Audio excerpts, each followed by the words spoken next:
this topic, which is pretty broad. And I ignored Chris, and I have more than 5 words on the slide. Sorry. I wanted to start with a rhetorical question of what all of these indicators have in common. And one of the things that they have in common is that they give us a single value for a country. And the other thing that they have in common is that they have been and currently are used very frequently in analysis of conflict onset, duration, and termination. If we look at the definition, however, of conflict, at least intrastate conflict, conflict has to happen between at least 2 participants.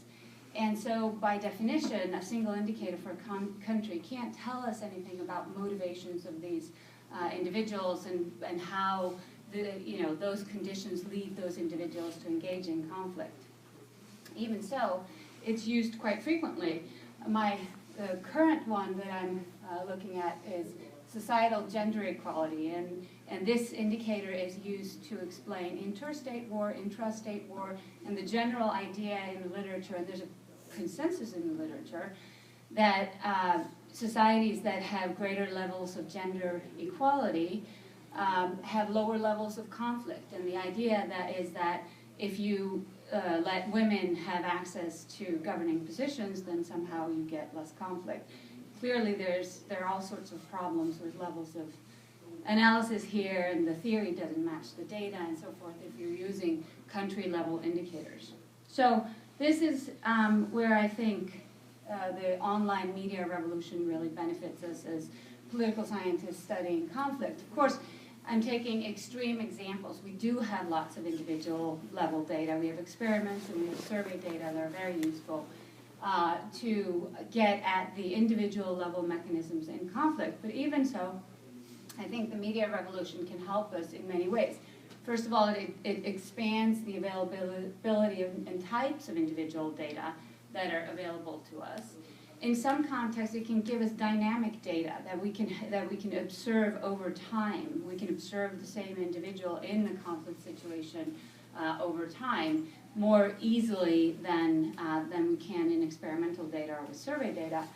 And we can sometimes even record activity in real time. Now, there are many different forums for doing this, and I study video games. And so what we are doing in this video game is a video game called EVE Online. It's a massive multiplayer online role-playing game, and it's a sandbox game.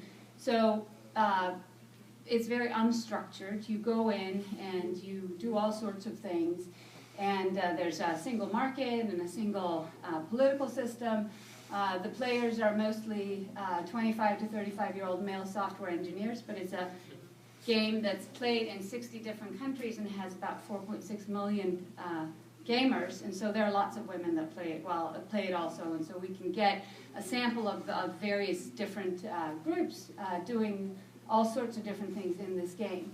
And what do players do in this game? Well, they make choices, and we can observe their choices from the time that they enter the game. They have to fill out a survey of who they are, so we have some player attributes, and then we observe them over the duration of the game.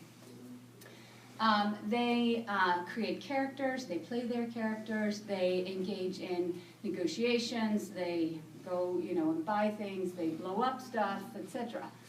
I want to just show you a very brief clip to give you an idea of what the game is like.